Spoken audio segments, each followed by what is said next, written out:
बेटा? आप छुट्टियां कब से देंगे? क्या क्या बेटा, सुना नहीं मैंने। आप छुट्टियां कब से देंगे? छुट्टी काहे की? बोर्ड के पहले वाली बोर्ड का पहला पेपर कब है? 30 December। थर्ड को। 3 तारीख को? हाँ सर। 3 दिसंबर को पेपर है पहला? हाँ सर। हाँ सर। मुझे तो ऐसा तो याद था कि किसी बच्चे ने शायद ही बताया 17-18 तारीख के बाद। 18 को तो खत्म 18 हो को गया। खत्म हो गया गया। सर, 18 को खत्म है। अच्छा 3 तारीख को काएगा, जल्दी बताना। Physical English education. का है, केमिस्ट्री का 14 को है। अगला पेपर इंग्लिश का है सर। अरे इंग्लिश इससे का है पहले 7th को है पी का। अच्छा अच्छा अच्छा, सॉरी सॉरी, मुझे इंग्लिश। 7 को पी है सर। और अगला कब है? 10 को तो फिजिक्स का है शायद। 10 को फिजिक्स है। 10 को फिजिक्स है, 14 को physics है। केमिस्ट्री 10 और को 18 को फिजिक्स है। बायो। तो फिर 14 को केमिस्ट्री का है, फिर 18 को लास्ट है बायो का। बायो का। एक सेकंड, 10 को फिजिक्स है। हाँ, 14 को केमिस्ट्री है। 14 को केमिस्ट्री है। एक सेकंड, ये महीने 31 का है क्या?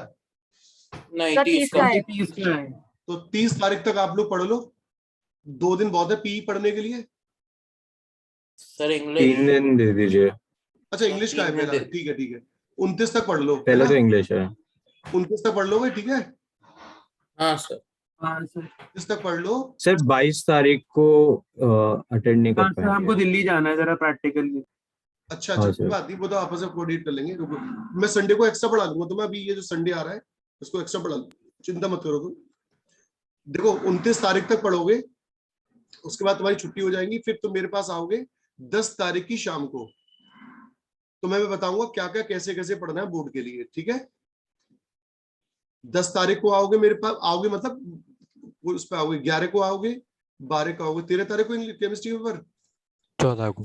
14 का है। और कल आपका टेस्ट है। सुनो, तो आप जब आओगे तो सभी चैप्टर्स के जितने भी चैप्टर आ रहे हैं उसमें बोर्ड की मैं कल ही आपको क्वेश्चंस कल ही दे दूंगा, आपको यहीं पे पकड़ा दूंगा सारे क्वेश्चन की पूरी बंडल। सर कल आना है, मंडे को आना सर। टेस्ट तो मंडे को। Monday Monday. हाँ तो चलो मंडे को सही, मंडे को आपको पूरा पूरा दे दूंगा सारे क्वेश्चन का, इंपॉर्टेंट क्वेश्चन का सिलेक्शन कलेक्शन, ठीक है? तो जितने बच्चे आ जाएंगे उनको बना के रखूंगा, वो ले लेना। सर 10th को हो नहीं पाएगी क्लास शायद, क्यों? क्योंकि हम लोग तो दिल्ली से लौट रहे होंगे। सर हम तो लौट रहे होंगे। मैं अरे तो लेट 1:30 नहीं बजे कर लूंगा खत्म ना हो गाड़ी जाएगा ना में। पेपर। पेपर कितने बजे से कितने 1:30 बजे? का पेपर है भाई। 1 बजे।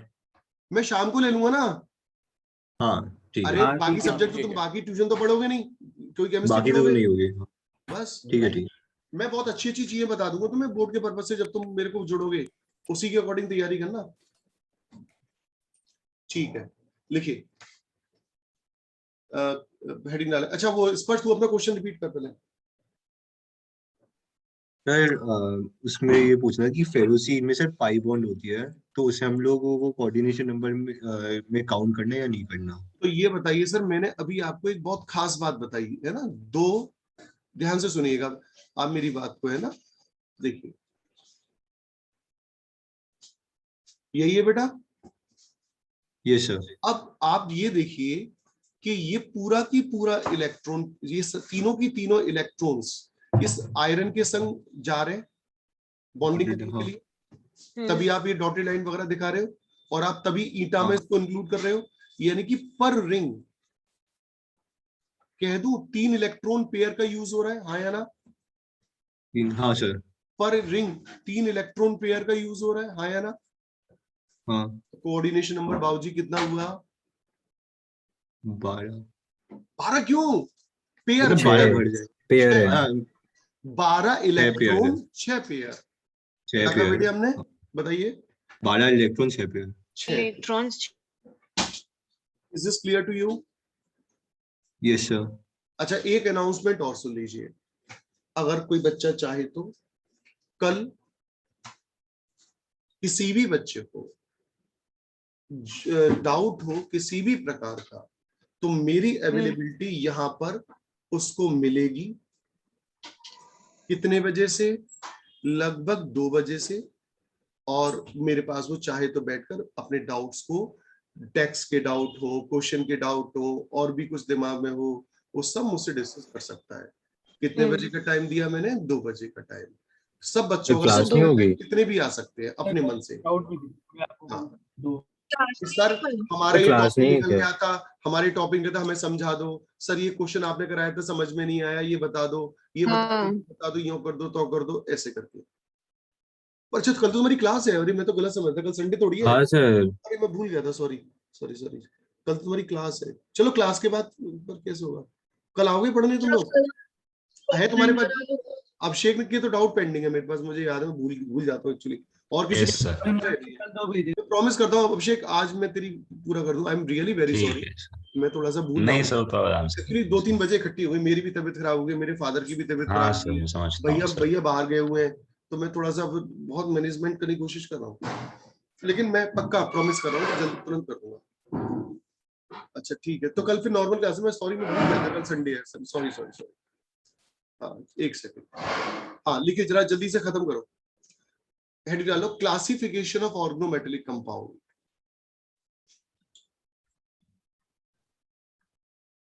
ये चैप्टर इनऑर्गेनिक केमिस्ट्री का मोस्ट स्कोरिंग और मोस्ट डेंजरस चैप्टर है। अच्छा एक बात बताओ, तुमने जो क्वेश्चन करे थे तुम पे क्या रहा, निकल रहे क्या क्वेश्चन, मतलब निकले प्यार से? निकल रहे हैं सर। हाँ बस निकल सर रहे आए हैं। थैंक गॉड निकल रहे हैं। 80% की स्ट्राइक रेट है। 90% की है सर, बस 3-4 वेरी डाउट गुड, सारे बहुत लीजिए। अच्छे बहुत अच्छे। अगर 90% है तो ये सिलेक्शन वाला एरिया है। क्लासिफिकेशन ऑफ ऑर्गेनोमेटेलिक कंपाउंड लिखिए। अच्छा मैं ये कह रहा था, मेरी ये सलाह है, आपका जो पेपर आने वाले हैं, पेपर से पहले आप एक ऐसा टॉपिक कर लो जो बोर्ड के पेपर में डायरेक्टली या इनडायरेक्टली काम आए, है ना। अब 3 चैप्टर हमें कराने को है, डी ब्लॉक, एल्डिहाइड कीटोन, और वो कौन सा वाला, वो अमीन्स वाला। तो मेरी ख्याल से एल्डिहाइड कीटोन आपको ज्यादा फ्रूटफुल होगा बोर्ड के पेपर में बजाय डीएनएफ के। वो कनेक्टिविटी वाले कन्वर्जन आते हैं ना, इसलिए कह रहा हूँ, बाकी आपका मन है। सर आपने क्या बोला अभी? अभी सर चल आप पढ़ा दीजिए क्योंकि अभी शायद एआईडीएस में आज तो कितना कवर हो जाएगा, ज्यादा थोड़ी हो पाएगा। चलो तो कोई बोर्ड से वैसे इतना हाई आएगा सर, मतलब कि एल्डिहाइड कीटोन की जरूरत पड़े? नहीं, कन्वर्जन में कनेक्टिविटी मिल जाती है और कुछ नहीं। अच्छा कन्वर्जन से। और कुछ नहीं, ठीक है चलो मैं देख लूंगा मेरे हिसाब से। देखो ऑर्डिनेटली और OMC can be classified as, OMC can be classified as number 1 sigma bonded OMC, second थोड़ा जल्दी लिखाता हूं, pi bonded OMC, organometallic compound sigma bonded and pi bonded. इनके नाम से ही पता चल रहा है, सिग्मा बॉन्ड होगा, दूसरे में पाई बॉन्ड होगा। नेक्स्ट लाइन से लिखिए, sigma bonded OMC are those in which sigma bond is present, in which sigma bond is present between metal and carbon.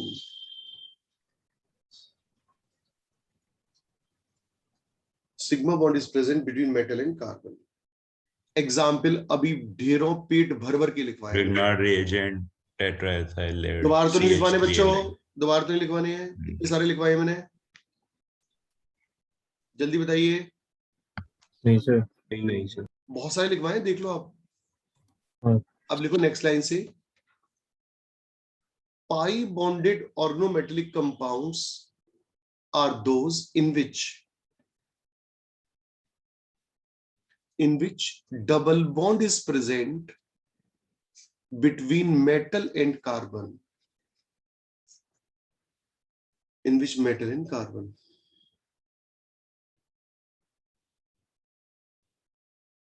ठीक है, एग्जाम्पल अभी भी बता चुका हूं, फिर तो नहीं लिखाने हैं, ferrocene, Ferrocene, Salt. dibenzene, chromium और sea salt.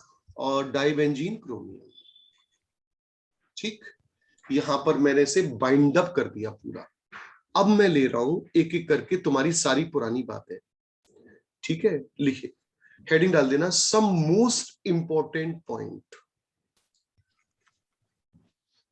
सम most important point.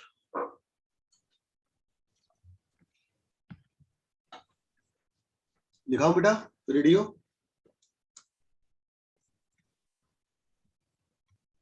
Yes sir. अभिषेक तूने भी कुछ बोला था NiCN होल 4 वाला।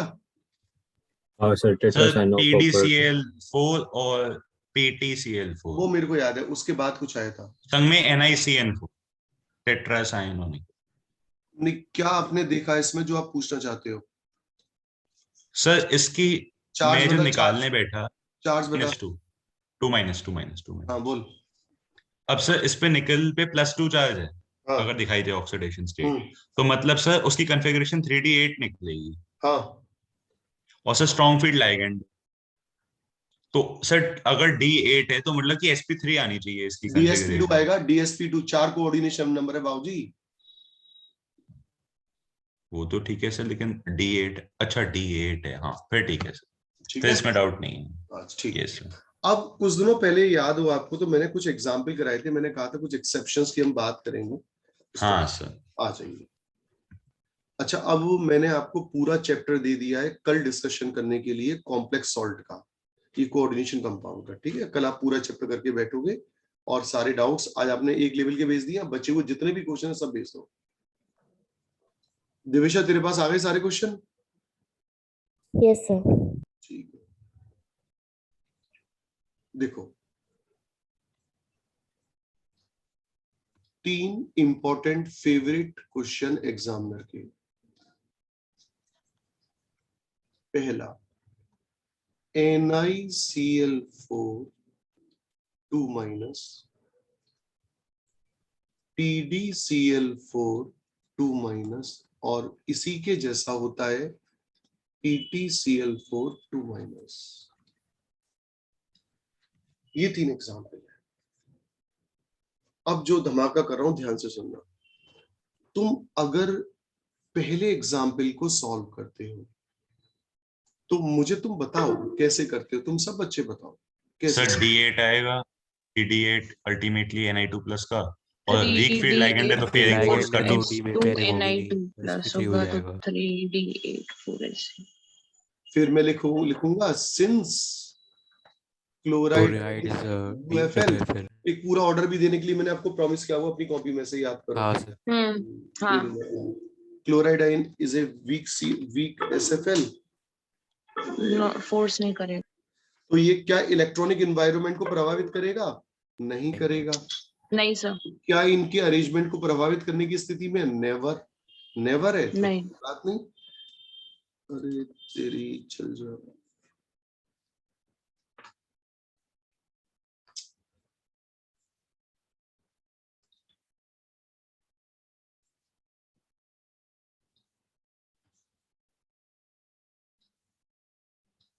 तो डी में हो गए कितने इलेक्ट्रॉन? 8। 2 2 2 और 2, एक डी खाली हो गई। आप लोग समझ रहे ना इस तरीके से। इसके बाद S आएगी, इसके बाद 2 P आ जाएंगी। तो आंसर क्या लगा रहे हैं? पेयरिंग थोड़ी होगी। तो खाली क्यों होगी सर? सॉरी मैंने स्ट्रॉन्ग के हिसाब से करी, मेरा ध्यान भटक गया। एक सेकंड। अरे यार ये एक्चुअली गड़बड़ कर गया, इसलिए मेरा थोड़ा ध्यान इसमें लगा।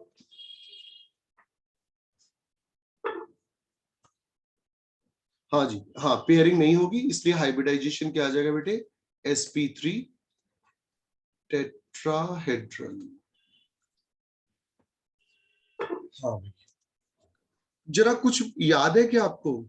CFSC वाली बात मैंने इस तरीके से आपको कुछ सिखाया हो? याद करो कुछ बातें, कुछ याद करो। Yes sir. याद है क्या कुछ? Yes sir. हाँ सर। अगर चौथा इलेक्ट्रॉन कैसे मैंने बताया था, कहाँ जाएगा वो चौथा इलेक्ट्रॉन? याद करो। तो केस होते हैं उसमें, तो अगर CFSC हमारा कम होगा तो बैरियर क्रॉस करके ऊपर चला जाएगा। नहीं तो चौथे इलेक्ट्रॉन के लिए तो ऑक्टाहेड्रल में होता है ना। बताओ भाई। स्टेबिलिटी देखेंगे ना। हाँ, काय की स्टेबिलिटी भूल गया। जो चौथा इलेक्ट्रॉन जाना था वो कैसे जाता था? याद करो, concept of pairing energy and CFSC। अगर पेयरिंग एनर्जी हाँ, CFSC और CFSC से अगर तो फिर CFSC कम होगा तो ऊपर चला जाएगा। अगर CFSC ज्यादा है पेयरिंग हो जाएगी। तो पेयरिंग होगी। तो नीचे कभी भी वाले ऊपर में। नहीं जाएगा। हाँ सर। वो क्या करना चाहेगा? पेयरिंग। याद Pairing. याद आ गई बात? Yes, sir.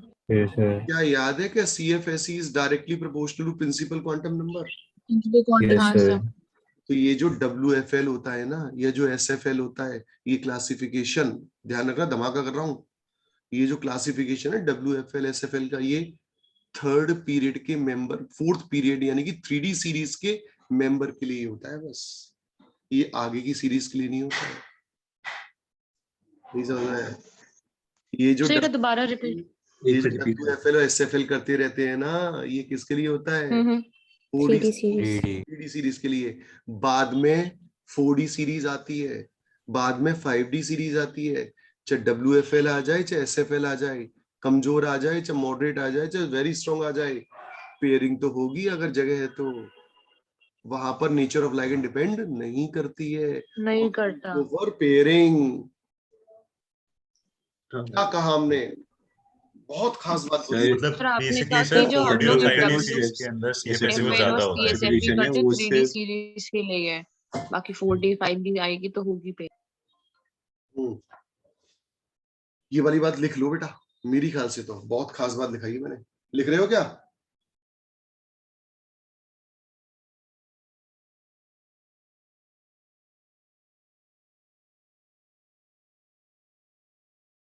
हेलो बेटा, लिख रहे हो क्या ये वाली बात खुद? हाँ सर, लिख Yes, sir.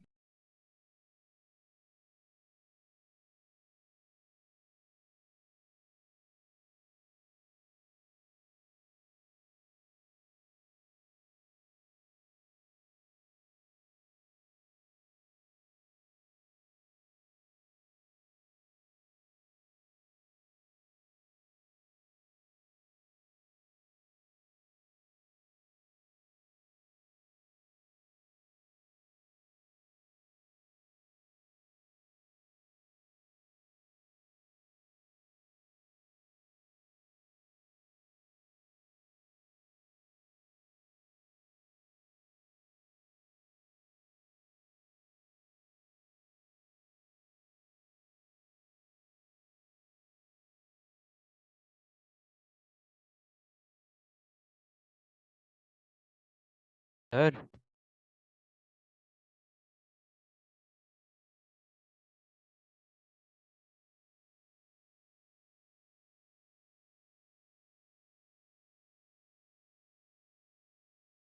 हाँ, क्या कह रहा है लौकिक? मैं पूछ रहा था, जब ऑक्टाहेड्रल कॉम्प्लेक्स था तब हम सोचते थे ना फोर्थ इलेक्ट्रॉन के एडिशन के लिए, अब यहाँ टेट्राहेड्रल है तो हमें थर्ड में भी ऐसे सोचना पड़ेगा। नहीं नहीं, ऑक्टाहेड्रल कॉम्प्लेक्स के वो चाहे टेट्राहेड्रल, वो तो मैंने फोर्थ इलेक्ट्रॉन नाम लिया है, इसमें तो फोर्थ है ही नहीं है, इसमें तो 8 आ रहा है। वो तो नहीं मैंने सर, वैसे पूछ रहा हूँ मैं कि अगर हमें 3D3 होता है यहाँ पे, तो फिर थर्ड इलेक्ट्रॉन के लिए सोचना पड़ता ना हमें। हाँ, मेरा मतलब वही है कि जब आप पहली 2 ऑर्बिटल भर लो, तो जब भी आप अगला इलेक्ट्रॉन देने लेने मतलब एडमिट करने जाओगे, तो चाहे वो थर्ड हो कंपेयर या करेंगे। फोर्थ हो, चाहे कोई सा भी हो, आपको उसी प्रकार से सोचना है। ठीक है सर। अब मैं अपने शब्दों में लिखा दूं जो आपने लिखा है। पहले मैं आपसे पूछूं, आप लोगों ने क्या लिखा है? Anyone in the class? किसी ने? weak field ligand and strong field ligand classification is valid only till 3D series. For 4D and 5D, pairing will occur irrespective of ligand. Yes exactly, लिखो, मैं भी लिखा देता हूं जिन्होंने लिखा है। in case of elements of 4D and 5D series, CFSE greatly increases. CFSE greatly increases. That's why pairing is preferred. That's why pairing is preferred. हाँ जी, तो पैलेडियम के केस में क्या आएगा बच्चों? 4D8 5S0 5P0। तो क्या क्या होगा? 8 के कितने पेयर बन जाएंगे? अब चलो बताओ। हेलो, 4। 2 2 2 2। अच्छा, वैसे ये जनरलाइजेशन होता है, मतलब एग्जैक्ट नहीं होती वैल्यू। जब हम 3D से 4D या 4D से 5D सीरीज आते हैं, तो जो CFSE होती है वो लगभग 1.5 गुना के आसपास ऑन एन एवरेज बढ़ जाती है, 1.4 टाइम्स या 1.5 टाइम्स का बढ़ जाती है। जनरलाइजेशन बता रहा हूं मैं आपको। क्या बोला मैंने, जरा बताइए। सर जनरलाइज जब 3D से 4D या 4D से 5D आते हैं तो 1.5 टाइम्स बढ़ जाती है सीसी। हाँ, ये ध्यान रखना थोड़ा सा। Square planar complex. अच्छा देखना, NiCl4 पैरामैग्नेटिक होगा ना, चेक करना। जी सर। तो ये कैसा होगा? डायमंड। अच्छा प्लेटिनम का जरा बता दो बच्चों फटाफट से। 5D8 6S2 6P0। क्या आंसर आ जाएगा? DsP2 स्क्वायर प्लेनर और डायमैग्नेटिक। करेक्ट।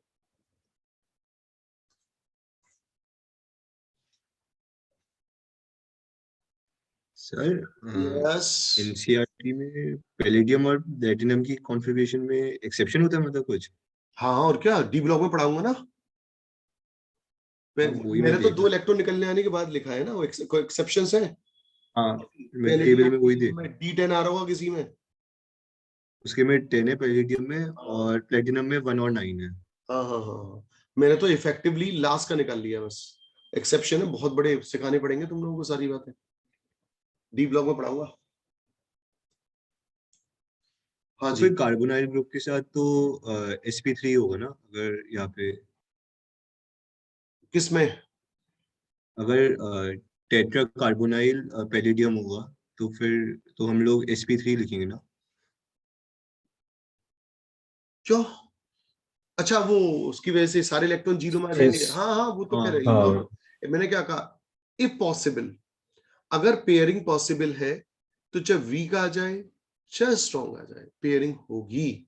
मतलब फिर आप नेचर ऑफ लाइगेंड नहीं देखोगे, और जब खाली ऑर्बिटल नहीं है तो कोई बात ही नहीं है भाई। हाँ ठीक है सर। ठीक है। एक रिक्वायरमेंट और थी आपकी, मेरी तरफ से जो पेंडिंग है वो तो मैं करा ही दूंगा। आपकी तरफ से एक रिक्वायरमेंट आई थी, मैं भूल रहा हूँ वो क्या रिक्वायरमेंट थी। कुछ आपने कहा सर CuNH3 होल 4 2 से। हाँ, पॉजिटिव। डॉक्टर बंसल ने बोला था। हाँ बंसल जी जरा बोलिए, वो क्या एग्जाम्पल था? Sir CuCN whole 4 2 positive. ये नहीं होगा यार, इसमें एक्सेप्शन ही हुआ। हाँ तो NH3 था, CuNH3 4। NH3 होल 4 था। हाँ ठीक है सर। हाँ टेट्रामीन कॉपर सल्फेट वाले में आता है बेटा ये। हाँ लिखिए, स्पेशल एग्जाम्पल कर दें। अभी ऐसे मैं 1-2 और स्पेशल कराऊंगा जिसमें कि अमोनिया के साथ क्या होता है वो एक्सेप्शंस बताऊंगा, है ना। अभी बताता हूँ, पहले एक एक करके चीजें। एक सेकंड प्रीवियस पेज खोल दीजिए। ओके।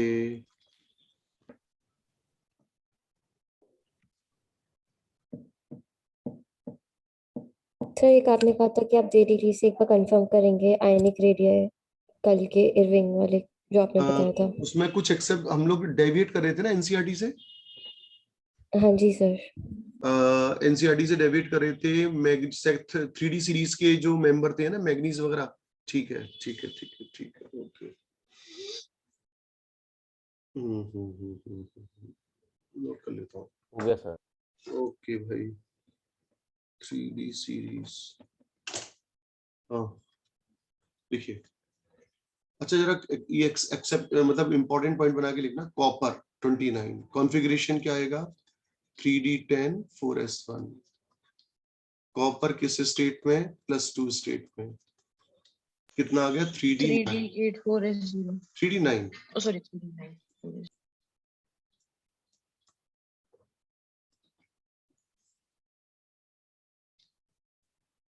सक्षम गोयल, यस सर। कितने घंटे पढ़ रहे हैं? सर केमिस्ट्री से 2 घंटे पढ़ रहा हूँ। काफी कम है, काफी कम है एग्जाम को देखते हुए। कब बढ़ाएंगे सर? तो आज से बढ़ाता हूँ। कितने घंटे कर देंगे? तो 3 घंटा। ठीक है, सफिशिएंट है 3 घंटे।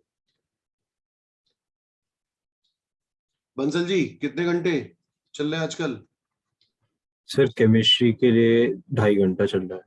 अच्छा, और total excluding tuitions? Sir excluding tuition sir total मेरा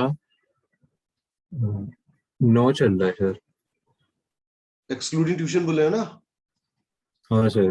ठीक है, सफिशिएंट। ओके, पार की तरह गला सही नहीं हुआ क्या अभी? नहीं सर हुआ उसको टाइफाइड हो गया है। और तो क्लास में है इस समय तो है ना? है सर। ठीक है, ओके। हाँ भाई, ये देखो 3D9 4S 4P ये आ गए। आयुषी 4 कुछ पढ़ रही हो तुम? Yes sir. कितने घंटे? सर केमिस्ट्री 3.5 आवर्स और टोटल 10 आवर्स। 3.5 घंटे केमिस्ट्री पढ़ती हो? Yes sir. काफी है बेटा, 3.5 घंटे तो बहुत होते हैं। अगर तुम पढ़ रही हो रियली में कॉन्सेंट्रेट होकर, एक तो बहुत बड़ी बात है। Very good. देखो क्यूप्रिकाइन और 4 अमोनिया, एक्चुअली में एक्सेप्शनली इसमें ये देखा गया है कि जब अमोनिया नाम का लाइगेंड कॉपर की तरफ बढ़ता है तो एक इलेक्ट्रॉन इतना एक्साइटेड हो जाता है कि वो आगे वाली ऑर्बिटल में जंप कर जाता है। और जंप कर जाने के बाद आपको ये चीज बेटा याद करनी पड़ेगी, इसका कोई भी इलाज नहीं है, ना देसी ना विदेशी, किसी तरह कोई इलाज नहीं है। तो इलेक्ट्रॉनिक इंटरेक्शन के कारण एक इलेक्ट्रॉन इतना एक्साइटेड स्टेट में आ जाता है कि वो भाग जाता है आगे की ऑर्बिटल में, और अब वो हो जाता है क्या, वो इलेक्ट्रॉन पहुंच गया यहां पर, और ये बनाएगा क्या, दो तो यहां थे,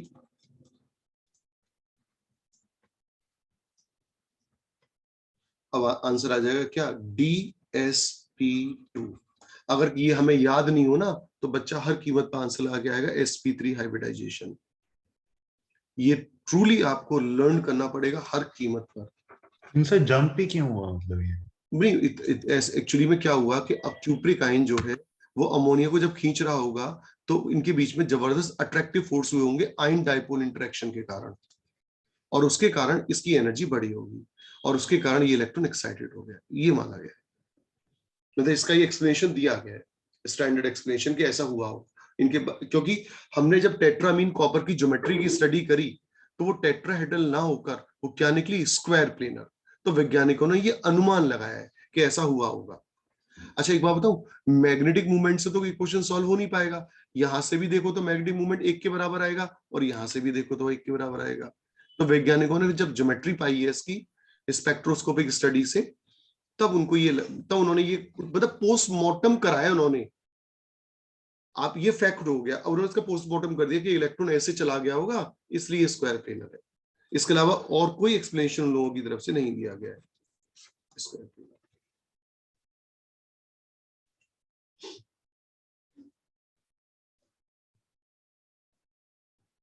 Written everyone?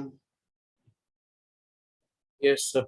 अब एक क्वेश्चन में छोटा सा पूछ रहा हूं, मैंने अभी किसी बच्चे को शायद कराया था, यानी किसी वजह डाउट बता रहा था कुछ, देखो एक लाइन का सवाल है, लिखो what is the IUPAC। Sir 1 minute, last slide दिखा दीजिए। Okay okay okay okay sir, done.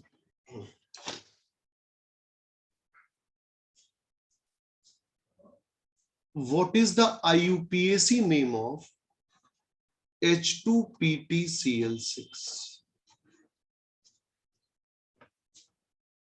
इससे ज्यादा आसान क्वेश्चन क्या है?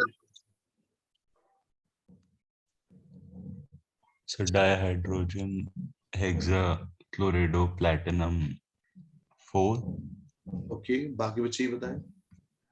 So dihydrogen हेक्साक्लोरोप्लैटिनेट 4। hexachloroplatinate 4. हाँ, प्लैटिनेट 4। Platinate 4. डाइहाइड्रोजन हेक्साक्लोराइडोप्लेटिनेट। हाँ, क्लोराइडो क्लोरो प्लैटिनेट। ये ना, सर मैं बताऊं? हाँ बता। Sir hexachloroplatin, platinate acid. This is, हाँ ये जो बच्चा बोल रहा था ऑलमोस्ट सही बोल रहा था, क्लोरोप्लेटिनिक एसिड। एक्चुअली ये कॉम्प्लेक्स सॉल्ट नहीं मानते, कॉम्प्लेक्स कंपाउंड नहीं मानते, क्योंकि बाहर मेटल नहीं है, बाहर क्या है, अच्छा, नॉन मेटल, तो इसे ट्रू कॉम्प्लेक्स नहीं मानते। ये एक्चुअली क्लोरोप्लेटिनिक एसिड है। क्या है? क्लोरोप्लेटिनिक एसिड। ये सर आकाश के सेट मतलब असाइनमेंट के सेक्शन ए का पहला सवाल। अच्छा अच्छा अच्छा, चलो सही है। हाँ तो हो सकता है उसी का पूछा हो। हाँ भाई, और क्या था तुम्हारा पेंडिंग, जरा बताओ फिर मैं उस हिसाब से। अच्छा वो बता दूं, जॉन टेलर इफेक्ट वगैरह है ना, लिखिए। बता ही दीजिए सर। हाँ लिखिए, एक्स्ट्रा पॉइंट है, देखो मैं पहले ही बता चुका हूँ। लिखिए जॉन टेलर इफेक्ट, आकाश के उसमें दे रखे होंगे लास्ट पेज पर। और पिछले साल जब मैंने बच्चों को पढ़ाया था तो उन्होंने कहा था सर स्पेलिंग एक बार देखिए टेलर की क्या है। देखो वहां टेलर की स्पेलिंग TLLOR तो नहीं है। हाँ वही है, TALLE आ गया होगा। हाँ इसलिए मैंने आपके नोटिस में ये वाली बात ला दी है।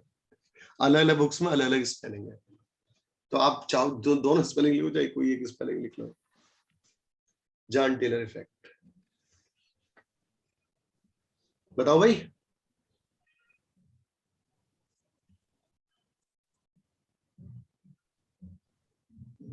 Yes sir.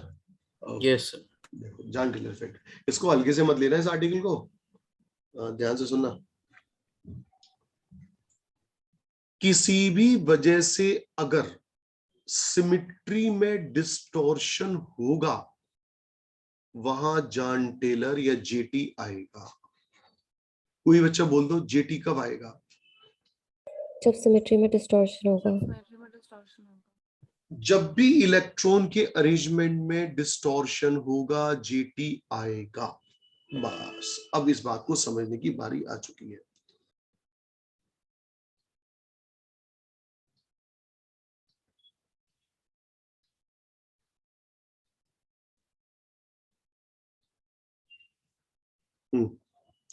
देखिए अभिषेक गोयल के पास एक इलेक्ट्रॉन है, वो ले आए और इन्होंने इसके अंदर इलेक्ट्रॉन भर दिया T2G के अंदर।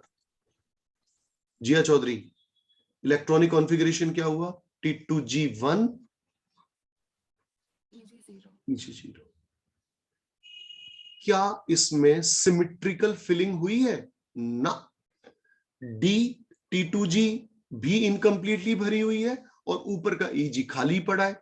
JT आएगा, मतलब एक मां की 5 संतानें हैं। क्षितिज कुलश्रेष्ठ उनके घर गए, मान लीजिए क्षितिज कुलश्रेष्ठ उस जमाने में पैदा हुए थे जब महाभारत थी, तो द्रौपदी को, कुंती के 5 सन थे। कौन कौन से 5 बेटे थे कुंती के? युधिष्ठिर, भीम, युधिष्ठिर, भीम, अर्जुन नकुल, नकुल। मान लो क्षितिज कुलश्रेष्ठ उस जमाने के भगवान कृष्ण है। उस जमाने के क्या है? भगवान कृष्ण। भगवान कृष्ण अपनी बुआ कुंती के यहाँ गए। कुंती सही नाम बोला हूं ना मैं? हाँ शायद सही बोला हूं। ये अपने साथ अपने पास एक अमरूद लेके गए और इन्होंने युधिष्ठिर को दे दिया अमरूद। बाकी के भाई गुस्सा कर गए ना, क्योंकि उनको तो ठंडन मिला, कुछ नहीं मिला। JT आएगा। D यानी कि हमने सीखा D1 में JT आएगा, आएगा। अगले दिन भगवान कृष्ण उर्फ क्षितिज कुल से दोबारा पहुंचे माता कुंती के पास।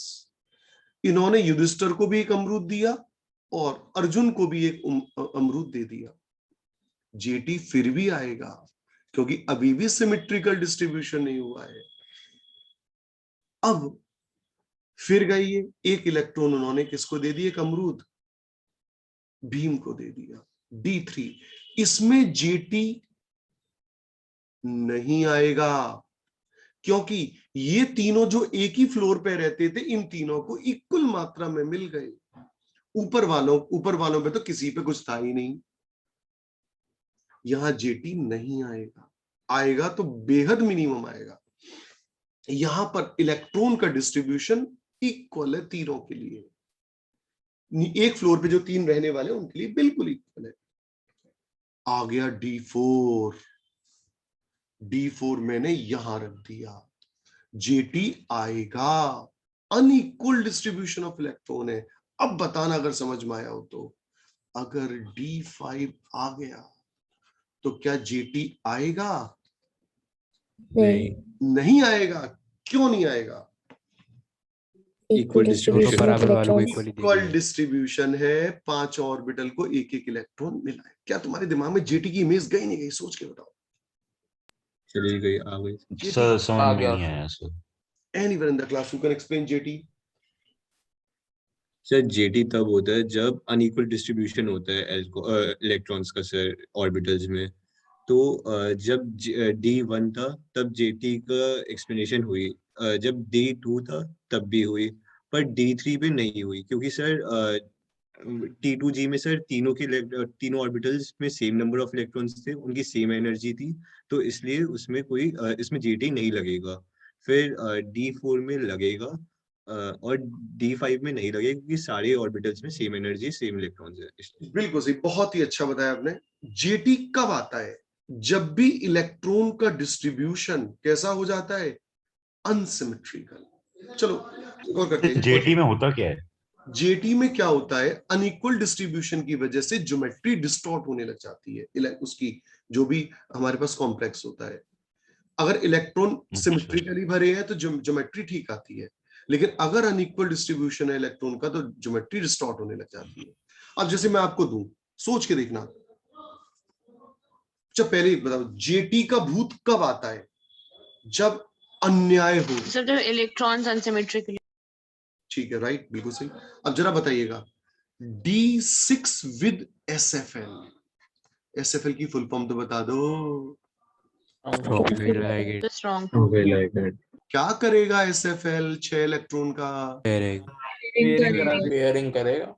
पेयरिंग करा देगा। अगर पेयरिंग करा देगा तो इसमें जेटी नहीं आएगा। क्यों नहीं आएगा? नीचे के फ्लोर वालों के साथ मिल गया, configuration ऊपर वालों के पास कुछ था ही नहीं। एग्जैक्टली नीचे के फ्लोर बिल्कुल इवनली डिस्ट्रीब्यूटेड, ऊपर भी इवनली है, इसका मतलब जीटी नहीं है। लेकिन अगर D6 WFL के साथ आ गया तो आएगा फिर। डिस्टॉर्शन आएगा। तो हो फिर जाएगा। डिस्टॉर्शन। बताओ भैया, 1 2 3 4 5 6 जेटी आएगा। क्यों आएगा जेटी? Yes, बताना। Yes, sir. आ जाएगा। अच्छा Sir, सर, no तुम problem. जल्दी से नोट करो, फिर मैं अपने हिसाब से ट्रिक के फॉर्म में लिखा दूं। जल्दी नोट करो, समय शायद कम लग रहा है। 1 मिनट, 1.5 मिनट रह गया। तुम जल्दी नोट करो फटाफट, या फोटो खींच लो, फिर मैं लिखा कर दूंगा। चलो सर ये हो गया नोट। हो गया, ठीक है, लो।